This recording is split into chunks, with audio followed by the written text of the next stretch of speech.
Today's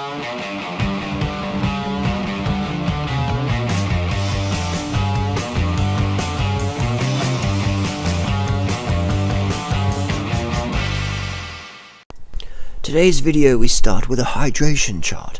Am I hydrated? Aim for clear urine at least 10 times a day. Eat a diet rich in fresh fruits and vegetables. Drink a quart of water before meals. Thank you.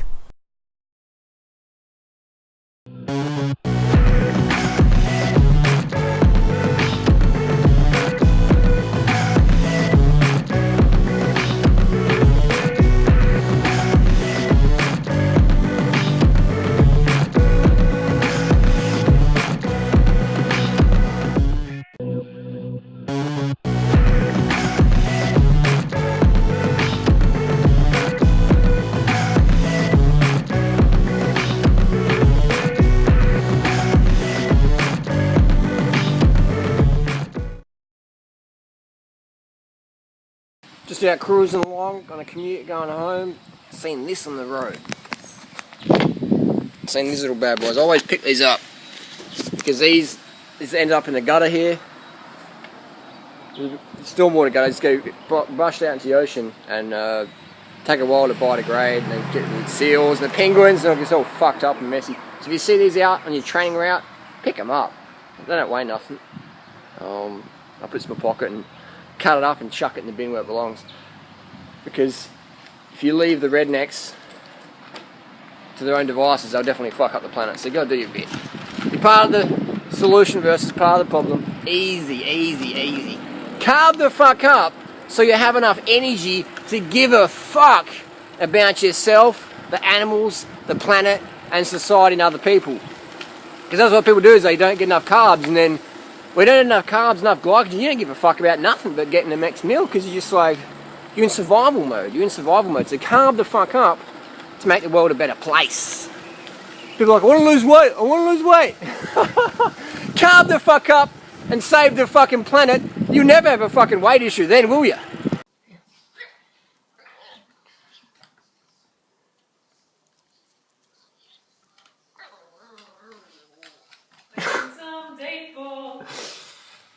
That's right. We've got tips and recipes. To get obese and buy lots of superfood bullshit. Buy my supplements. And buy my snake oil. We become millionaires. Living in a gated community in Ecuador, because we don't want to hang out with real people. Bananas are toxic, they make you obese. Oh my god, my wife is overweight. Don't go on camera, it might ruin the sales. That's a bit cheeky. Carb the fuck up, so don't get scammed by the snake oil sellers. So I've got a question here. Instead of weighing your food, why not do a nutritional profile at the end of each day, showing how much a few vital nutrients you have gotten? Your diet is very low in leafy greens and vegetables and whole unprocessed grains in general. Your calcium intake might be low, which can contribute to that computer hunch or osteoporosis. This is where people get into this like analysis of paralysis of analysis, paralysis via analysis mindset, where they just like people send me a picture of chronometer or some graph of like, Harley, I missed out on 74 milligrams of calcium today. I think my bones are going to snap tomorrow morning. The only way on earth you can guarantee sufficient nutrients is that you eat your meals, right? But you buy 2 of everything. You have 2 meals, alright? So you eat 1 meal, the other meal, you send to a lab, they break it down, they send you a profile. You have to do that every single meal for the rest of your life, and only then will you guarantee you're getting enough. But then you have to check your absorption. You have to cross-check it with your output. You have to cross-check it with your state of mind, etc. So you can't. Does that make sense? But people go, oh, but look at this, look at that. And there's so many other factors that science yet to discover when it comes to nutrition. So the whole counting every single microgram or milligram of calcium or whatever, it's fucking pointless. It's really pointless. What you can count though is added milligrams of sodium. That's pretty easy to do, things like that. Sugar's reliable. Fat intake is reliable. Protein grams are reliable. But then you have the amino acid destruction by heat. So you got so many factors out there. What can you do? Just fucking eat. Eat as much as you fucking want. And eat a wide variety of plant foods. Ideally, raw, fresh plant foods. Organic. That's what you can do. Get your early nights. Get fit. The fitter you are, the better your digestion. 100%. So many people spend so much time learning about nutrition, which is great, but they don't do any sport. They don't get out in the sunshine and the fresh air. So you got to really look at your whole lifestyle. As for computer hunch caused by lack of calcium, my mum's got osteoporosis. She's had dairy every day of her life. My mum has over 1,000 milligrams of dairy for almost all of her life. She's got osteoporosis. 726,000 Australians last year were diagnosed with osteoporosis. 100% of Australian dairy is grass-fed. We don't have any cattle lot feed here. This is every animal in Australia is grass-fed. Almost all of its life, if not 100% of its life. That's just how it is. That's why Australia is so fucked up. We've cut down all the forests pretty much for grazing, for grass-fed industry, and that's why we're so obese and have an osteoporosis epidemic, because the animal protein fucking fucks up your bones, and the high calcium intake gives you kidney stones. So look it up. Educate yourself. Get educated or get medicated. Next question. Why don't you grow all your own fruit and vegetables? I've talked about this many times. I'll answer again. $2 million minimum for 2 people in Australia, and then it has to be a full-time job as a farmer to make sure all the trees are good, the water's good, everything's good. Otherwise, you're fucked. So $2 million, full-time job. If I was a farmer, I wouldn't be helping you on the internet at all. So, not going to happen in Australia. Why do the bananas in Australia taste like cardboard? I mean, occasionally you get some good bananas. These aren't too bad, these organic ones. But in general, bananas in Australia taste like cardboard. Yellow cardboard. Why? Because we don't have any competition in Australia for fruit quality. So whatever's on the market, that's all you got. In the US, you got Mexican, Ecuador, Peru, Bolivia, etc. bananas. So you got a lot of competition there. So they have to produce better quality. Otherwise, someone else is going to... Check out this little greyhound here. Let's just angle this camera up. See that little guy? At the dog park. That's why the bananas just don't have any competition in Australia. But when you got competition in the US, you have to produce good quality shit. Otherwise, people just forget about you. So that's why people go, "Oh, the bananas in Australia are fantastic. I love my fruit." But then you tell them to eat just fruit, they're like, "Oh, fuck that. Fruit tastes like shit." But just a indigo, you say, "I love my fruit. Fruit's great." But when you say eat a meal of fruit, they're like, "Why the fuck would I want to do that? I would rather eat a chocolate bar. That's sweeter."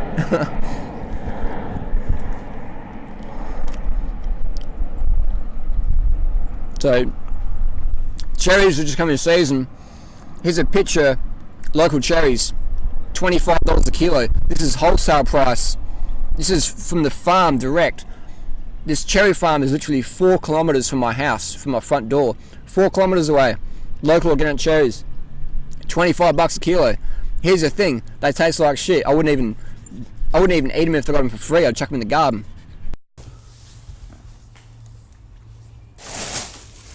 Making a smoothie now. Now I like to use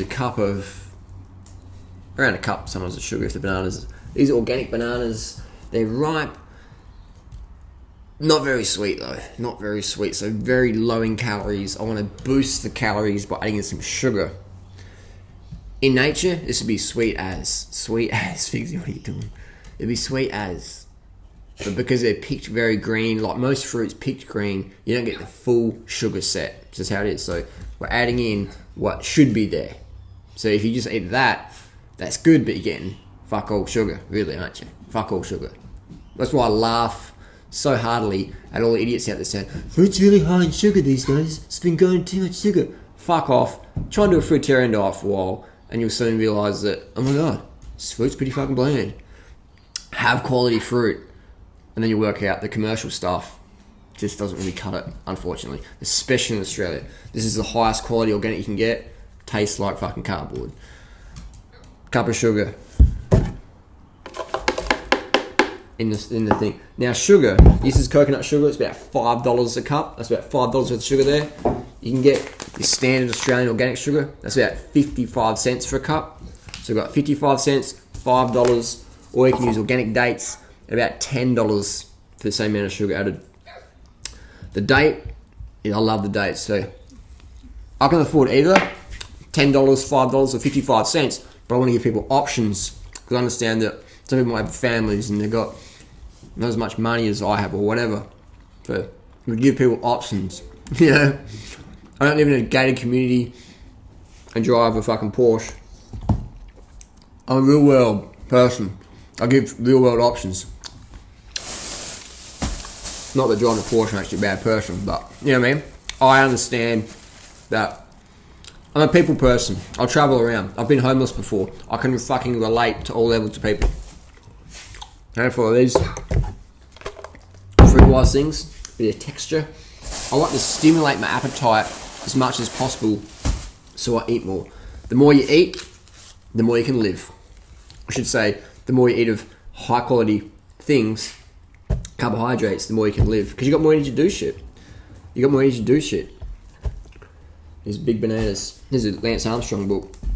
How Lance does it. Lots and lots and lots of fucking drugs. Every single sporting champion on the planet juiced to the fucking gills. Lance is no exception.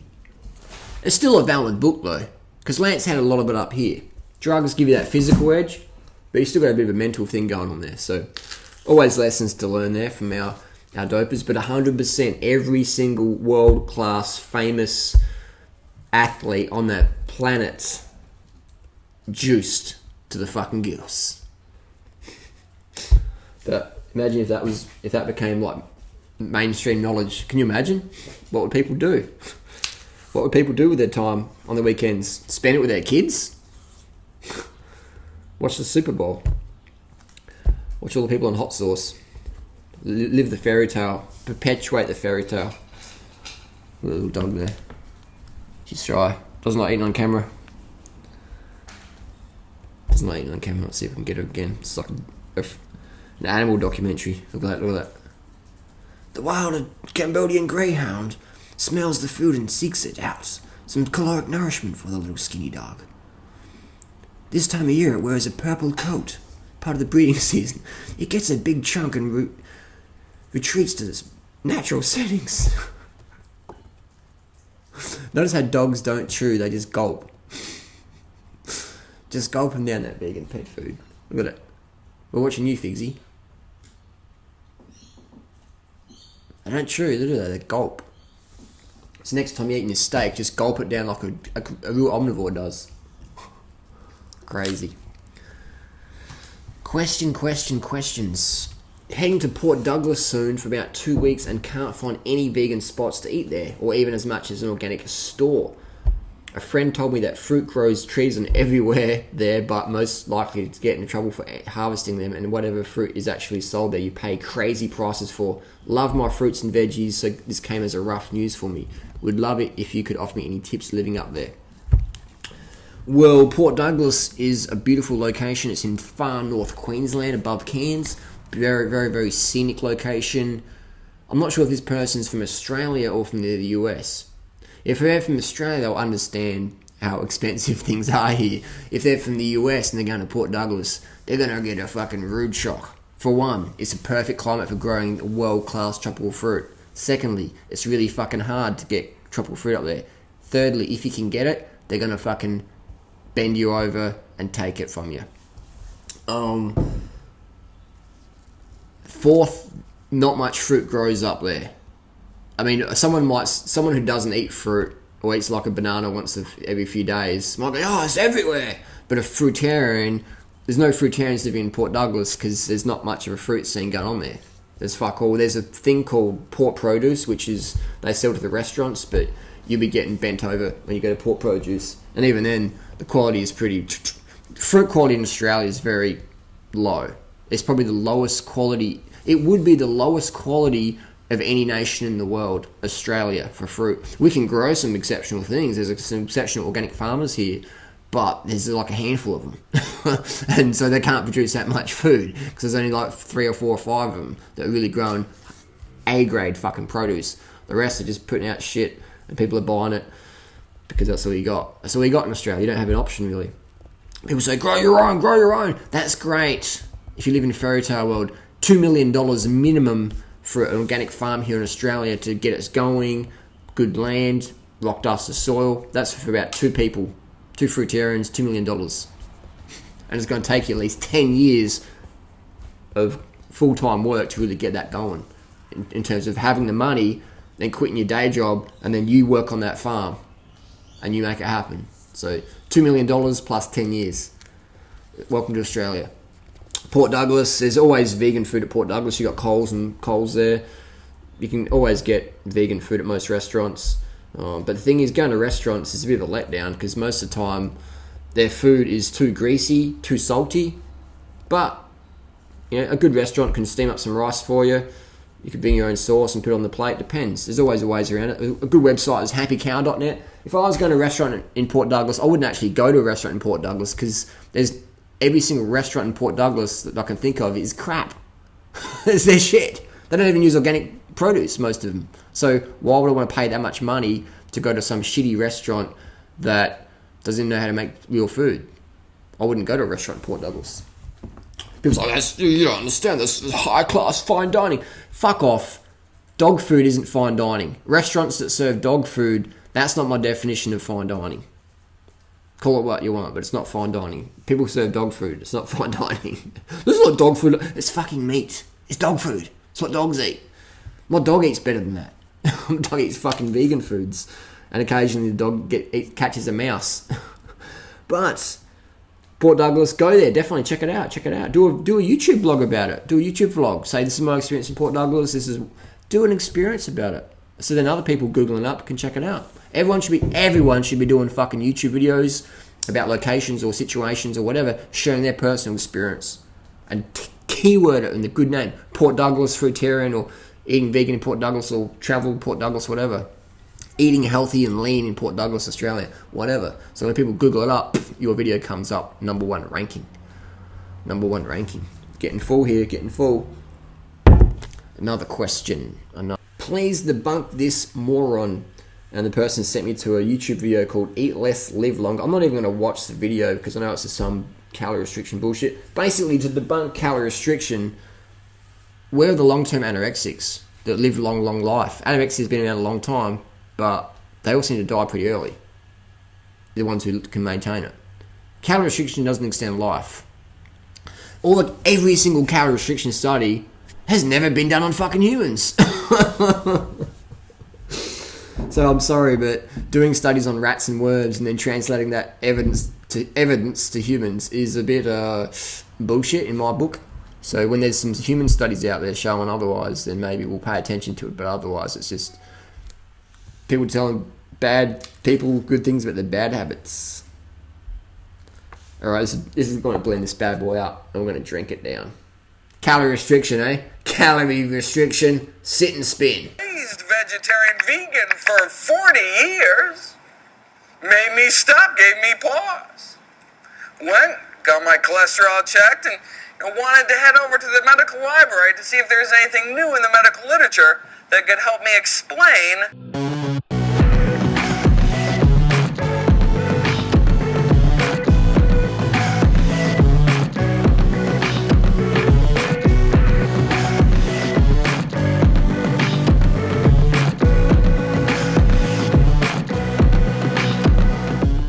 To have naps, but if you need a nap, take a nap. That's one of the bad things about doing caffeine, is helping people feel tired. Have some caffeine, and then caffeine works by spiking your adrenaline. So if you feel tired, have a nap. If you can't have a nap, try and have a nap. You know, I used to have naps at work, and I'm working now. I'm gonna have a nap because when you have a nap and recharge, you can be more fresh. So everyone has a lunch break. So go outside. Put a little mask on. Got this in the Fruit Festival. This is called a what's it called, Mindfold. It's a little mask. So you take one to work, just find a quiet spot, just lay down. And you don't have to sleep, just rest your eyes, just chill. And you'll be much more productive when you go back to work. So skip the caffeine, get a rest, revive, get back into it. That's what we do. So definitely. I've been having a few late nights the last couple of nights, but that's probably why I need a nap. But otherwise, I rarely take naps. But if you need a nap, take a nap. Listen to your body's fatigue. Don't use stimulants to cover it. When you use stimulants to cover fatigue, you dig a hole. You dig a big fucking hole. Using stimulants to get out of fatigue is like using credit card to get out of credit card debt. It doesn't work. You've got to get your sleep. Got to get your rest. Got to get your rest. Alright, I'm going to have a quick 10-minute, 15-minute power nap, and I'll be back on action. Back at my mate's organic shop, organically grown, 85 St Bernard's Road, McGill, South Australia, Radelaide if you're in town, best place to go for your fruit. Here we have a tray of mangoes here. We've got 11 mangoes, there's about 200 calories each. Organic, certified organic. Retail around $132 for a tray. You got about 2,400 calories here.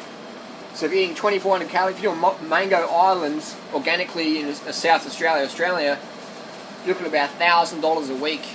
If you're just sitting at home, if you're athletic, probably $2,000 a week will give you about 4,800 calories.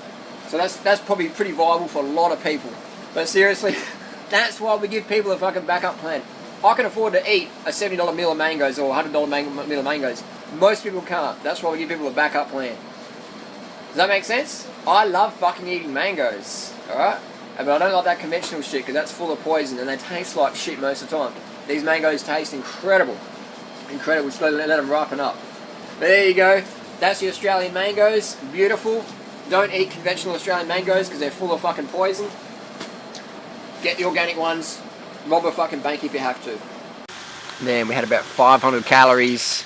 A mulberry feast is freely under the tree, stealing my food.